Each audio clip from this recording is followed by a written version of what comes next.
Well, thank you. Thank you very much for coming out today and spending time with us. I think I'm the only thing between you and lunch, so this better be good, right? First of all, I'm delighted to be here. I'm just over the hill from where I met my sweetheart, who is over in Augusta County, and she went to Bridgewater College. We've been married for 33 years. Shelley, my wife, who is at an event this morning, couldn't be here today with us. We have been very blessed in our lives. I grew up here in Virginia. I went to the Virginia Military Institute, graduated in 1973, went in the Army for 28 years. Long time in the Army. That's why I got these hearing aids now. The Army takes away your hearing and they give it back to you after you retire. The beauty is they gave me this little device. I got it here somewhere. And it's I love it because it's got a control thing on it. I can go make the volume go up, and I can make the volume go down. And when the Democrats start spouting their nonsense on the House floor, I always hit that minus button. Always makes it a lot easier to survive that thing. We have 3 wonderful children. By the way, just to make sure I got this right, how much time do I have till 45 minutes? 45, good. Well, I want, frankly, to devote most of the time this morning to you, but I want to tell you a little bit about myself. We have 3 lovely children. Amy, who's in Christian music, she just published her first CD. So if you want to Google up Amy Lingamfelter and go out on the net and listen to her music, I'd be delighted. And if you want to purchase her CD, her mother and I would really be delighted. And if you want to purchase a couple of them, we'd be really happy too. Our son John is also a VMI graduate, class of 2008. He is an Air Force captain. He just married a young gal who's an Air Force Academy graduate, who is a lieutenant. She's getting ready to be a captain. I told him, don't pull rank on the honeymoon, son. It won't work. And they are very, very happily situated together. They're down at Herbert Field in Florida, where I think most of us would like to be today. He is a business and finance youngster, and he is out doing contracting work for the Air Force, and he loves it. And it's been a great career for him. Our youngest son, Paul, is also a VMI graduate. He was class of 2012. And he is in the banking business, and I think he may be the smartest guy in the whole family. So we're a very happy family, and we've been very blessed in our lives. I served in the Army for 28 years. I retired in 2001. I retired as a colonel. I'm a combat veteran, fought in Iraq. And in 2001, I lost my brain and ran for the Virginia General Assembly. And much to the disappointment of the liberals, I won that race. And I have continued to win for 7 elections up in Prince William County. That's a little bit about me. Now I'd like to talk a little bit about what we face.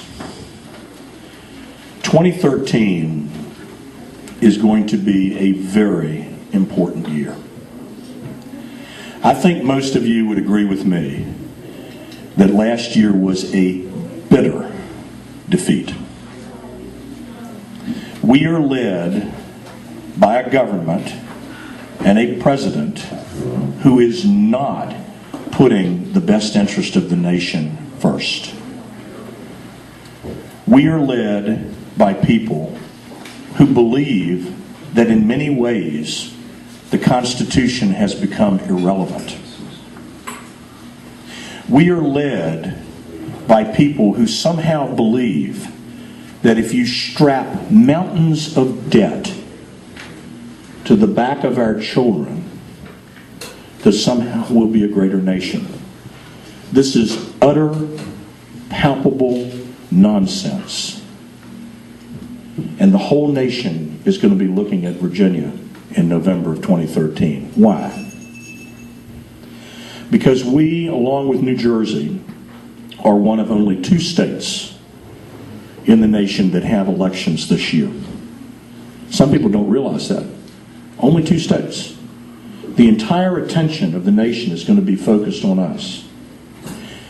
Now, if you disagree, I'm sure you'll tell me in the question and answer. But I believe that a brush fire of liberalism has broken out in the country. And it is rapidly spreading. And the question for all good Virginians, particularly conservative Virginians, is will we be the firebreak right here in the Commonwealth of Virginia against this brush fire? Will we step up? Will we be that firebreak? And I would tell you we have to be that firebreak. Furthermore, I would tell you this. We need a motto for this year. And when these liberals descend on us, and when they come in here, and I'm telling you guys, they're going to come in here with everything they got, which is why we have to put forward a fighting team, a competent team, one that knows its principles. But here's the motto to the liberals. Liberals, if you want to fight in 2013, you've come to the right place. You've come to the Commonwealth of Virginia. And our message to you is not an inch further. This is where we are taking a stand, not only as Virginians, but as Americans. And if we do that, I believe years from now, people will look back and say, it was in Virginia. It was in Virginia that we took the first big step back to liberty. And so that's the challenge. Now you have a fairly significant challenge yourself. You have 7 people that are all running for lieutenant governor. There may be more candidates for lieutenant governor than there are delegates to go around to vote for them. And one of the reasons that I'm here today is to encourage you to be a delegate for me. And so I'd like to talk a little bit about why I think I will be a good nominee for you, why I think I'm going to win this election, and why I think I'll be a very good lieutenant governor. And so I think to have that discussion, you have to have kind of a framework. And so I'd like to give you a framework as you go forward to make your evaluation. And many of you are doing that right now. You're looking at the brochures, you're looking at the websites, and you're trying to sort it out in your mind. Who should you trust? And can they get the job done? Those are all fair questions, and they deserve an answer. So let's start off this way. First of all, I think you have to look at leadership. Leadership is an absolutely critical component to making your decision. In my own case, I was an Army officer for 28 years. I know something about leadership. I've led soldiers both at war and peace. And I've had to make some tough calls. And for those of you who are veterans, how many veterans are in here today? Folks, thank these veterans for what they've done. But you veterans know that in the military you make some pretty tough calls. And it's got to be all business. And so I think I know how to do that. I've been in the legislature now for 12 years. I'm the chairman of the Militia, Police, and Public Safety Committee. I am the chair. You're looking at the chairman that killed all of the liberal gun-grabbing bills this year in the Virginia General Assembly. Every one of them are dead. In fact, while I'm at, how many of you know Ted Cruz, Senator Ted Cruz? 2 years ago, he received an award from the NRA called the Carter Knight Leadership Award. And this award is given out to the top state official in the country that is standing by the Second Amendment. Next week, I am proud to say to you that I am receiving that award here in Virginia.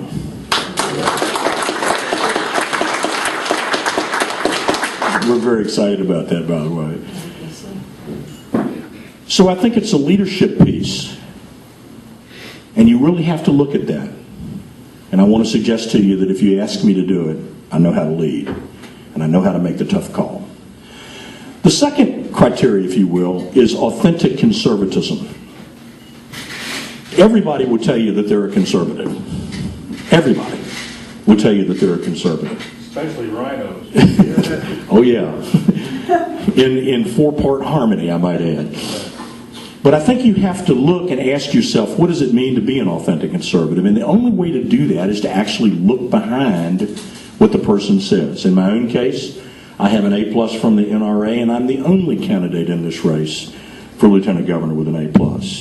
I have a 100% rating from the Virginia Family Foundation, a 100% rating from the American Conservative Union, and a 100% rating from the National Federation of Independent Businesses, which are very, very keen on keeping taxes low and government intrusion out of small businesses. And so when you look at that proposition, authentic conservative, I would like to suggest to you that I think I fit that bill. So there's a leadership piece, there's an authentic conservative piece. There's another criteria, a third one, if you will. And that is what I call a record, not a brochure. You can lay down all these brochures, and some of them look really great. Many of them look better than mine. But you can lay them all out, and you will find that everybody's pro-life, and everybody's pro-Second Amendment, and everybody's lower taxes, and everybody sends a card to their mother on Mother's Day, and everybody loves apple pie. But you know, that's not a good way. The one gun a month law in Virginia, it's gone. And I did that because it was a stupid type of liberal confiscation kind of law that didn't do a thing, not one thing, to stop criminals from doing what criminals do. Folks, how many laws do you have to pass before somebody wakes up to the fact that criminals don't care what laws you pass? They're gonna do what they do. And all the time we come, well, we got to pass a law, the criminals will change. No, they won't change until you put them in jail. And maybe they'll change at that point. But laws don't stop bad guys. Good criminal justice stops bad guys. And if you want to stop somebody from killing somebody, then you put them somewhere where they can't. Now, I get a little exercised about this because I'm sick and tired, frankly speaking, of blaming law-abiding citizens for the problems that they're not creating. And that's exactly what we have going on in society today. How many of you guys remember the $1.4 billion that we found idle in VDOT? Oh, yeah. Okay, for 8 years, I carried the audit bills in Virginia. I couldn't get them passed. Every year I'd go down, I'd say, let's bring in an outside set of eyes. Let's bring in a Deloitte & Touche, or bring in whoever, you know, some of you guys may have worked as CPAs or whatever, and bring people in to look programmatically at the budget. What's working, what's not working, where are the redundancies, where are the duplications of effort? Are we hitting our value proposition? Do citizens really need this, quote, service? Do we really need to do this? Is this the business of government? I thought it was a great idea. In fact, when I was in the military, and a lot of you guys remember how helpful the IG was. Remember the old IG, the guy would descend on you and tell you that your nose is out of joint and everything's goofed up and you got to get this thing straight? Well, the IG actually was right in many cases. The IG would come in, he'd tell us, the Inspector General, that's what IG stands for, he'd tell us what was broken in the outfit, we'd go fix it, and lo and behold, we were better. How about that? We actually listened to somebody, and we were better. Well, I had this crazy, wacky idea. Well, I'll do that in Virginia. I'll bring in an outside set of eyes. Boom, defeated. 8 years in a row. Couldn't get it passed. I almost left the General Assembly. I was so frustrated, so fed up. I said, if we can't get this simple reform through, then what in the heck am I doing in Richmond? To his credit, Bob McDonnell took my idea and ran on it when he ran for governor. And I'm going to tell you, folks, the day he was sworn in, I was in his office with the bill. I said, sign right here, Governor. Accountability. Accountability. Don't be afraid to stand up to authority. And that's what I did. Well, we got it passed. And we got others' bills passed as well. One of them that were just like this, just like the design that I'd put in place. And we found that $1.4 billion sitting in VDOT. Tax money that you had already sent to Richmond. And now it's out actually doing work in Virginia for you. Well, an outside set of eyes. The government's not going to cut itself, folks. You have to bring in a forcing function. As I like to say to people, in all of creation, there is no such thing as a self-butchering hog. You can go anywhere you want to. You can go down to Smithfield, you won't find one. I mean, you will not find a self-butchering hog anywhere. And that is why we have to have these kinds of approaches. I'm happy to tell you, again, in the business of a record, not a brochure, that you are standing in the room with the delegate who carried the Bonita bill this year in the General Assembly. Now, I don't know if you know about the Bonita bill. I sure do. It's about standing up for property rights. Because I'm going to tell you something. If they can take your property, they can take your property. If they can take your property, they can take your property. Let me tell you what, folks. Make no mistake about it. When the founders created this nation, they had three things in mind: the rule of law, the right to possess private property, and a common American identity. Now you have to ask yourself, are we closer or further away from that aspect of the founding vision? And I would tell you we are very far away from it. And we need to get ourselves together and press on property rights.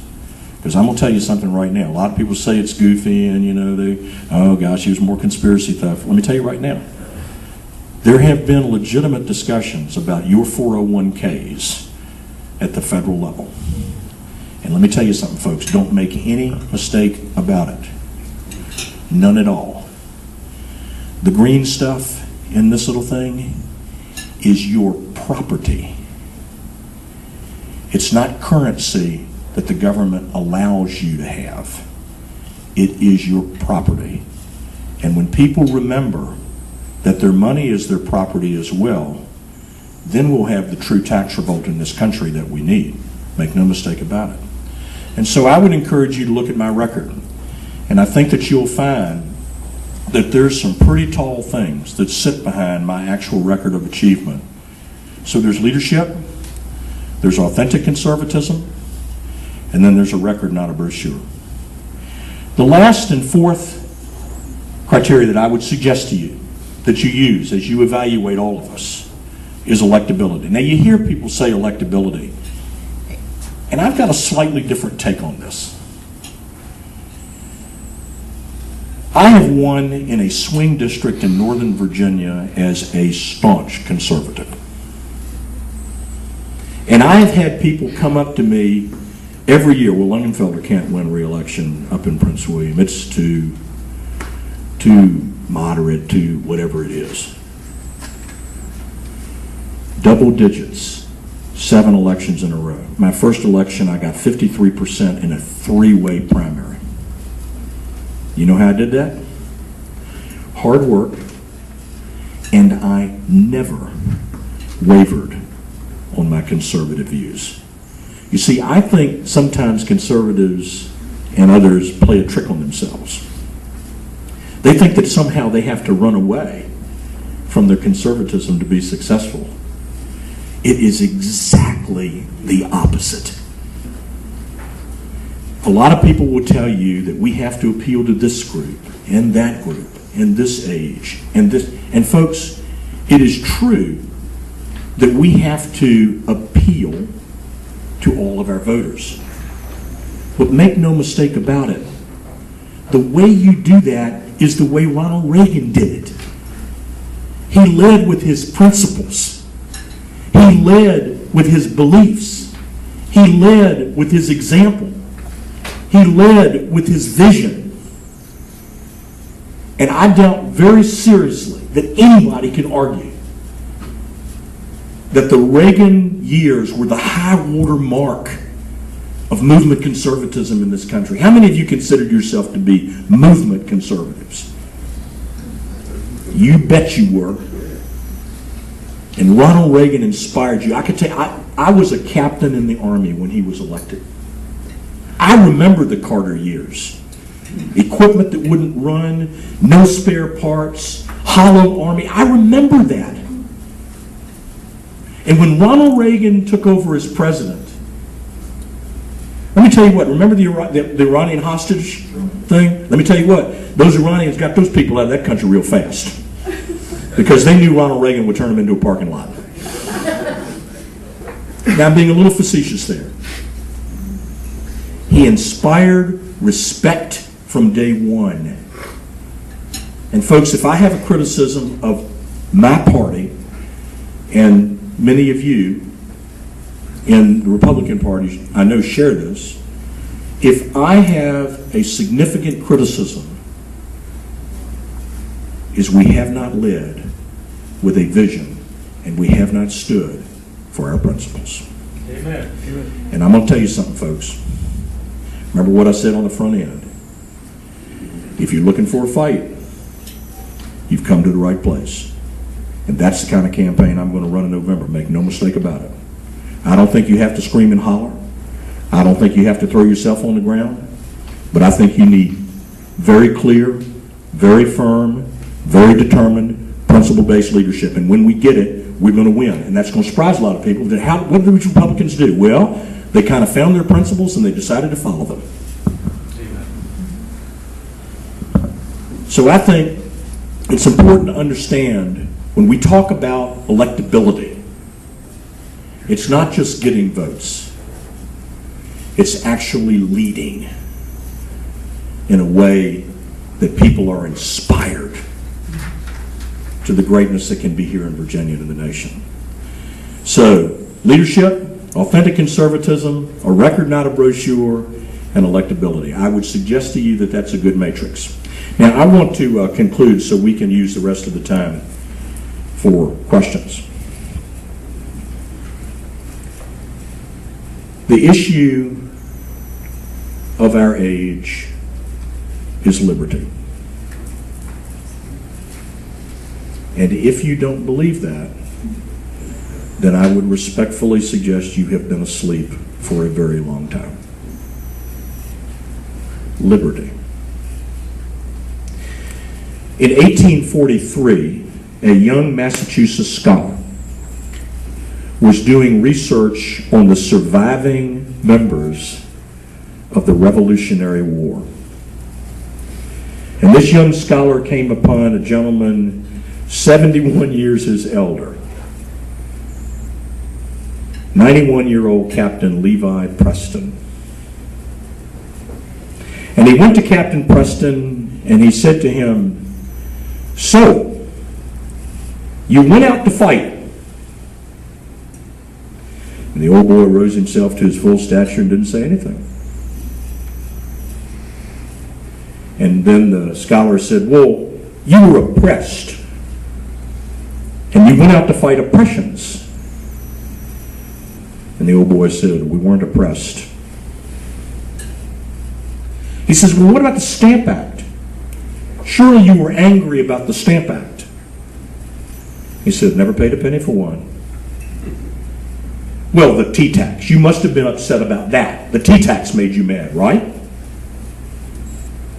The old boy said, "Well, no. Never got a drop of it. The boys threw it in the harbor before we got there."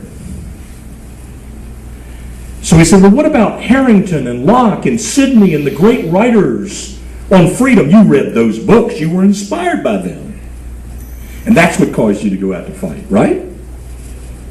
He said, "The only books we had were the Bible, Isaac Watts's hymnal, and an almanac." Well, by now, I'm looking at Joe, and he's had interviews like this, I know. By now, this young scholar is getting really frustrated. And he says, "Well, why then did you go out to fight?" And the old boy gave this immortal answer. "We had always been free, and we intended to stay free always. And the redcoats were in our way." Always free. Free. Always. Folks, that story, and the reason I share that with people, is that is our political DNA. That is who we are. And we have taken it for granted far, far too long. You know, our founders won revolution. But so too did the French, and so too did the British, or rather the Russians, and so too did the Chinese. But the Chinese, the Russians, and the French, they all fell back into a form of despotism that was worse than what they overthrew. But ours didn't do that. And the reason is because having won revolution, we ordered revolution. And how did we order that revolution? Through our Constitution. And where did that Constitution come from? The Virginia Declaration of Rights. Right here. If you want to fight, you've come to the right place. Winning revolution, ordering revolution. But there's a third corner of this triangle. And this is the mission that our founders gave you and me. And that corner is called sustaining revolution. And our founders told us what that was about. Madison and Henry said what? It was a frequent recurrence to founding principles. Jefferson was a little more radical. He said, let's have a revolution every 20 years. What do you say? We're in the business of sustaining revolution. And so when you go home today and you share with people, what did you do on your Saturday morning? You can tell them that you did more than just listen to a bunch of bloviating politicians. You participated in the sustainment proposition of revolution because you care about it. Folks, lieutenant governors preside over the Senate, and I will certainly do that. Lieutenant governors work hard to continue the reform agenda that I began with all these audits, and I will certainly do that. Lieutenant governors can be a great source for convening groups to work around tough problems, speak to issues, and advance legislation in both bodies. They can do all of that. But I pledge this to you, that if you ask me to be your nominee, I will sound the clarion call of liberty throughout this campaign. And the day that I'm sworn in as your lieutenant governor, I will sustain liberty from that day forward. Thank you very much.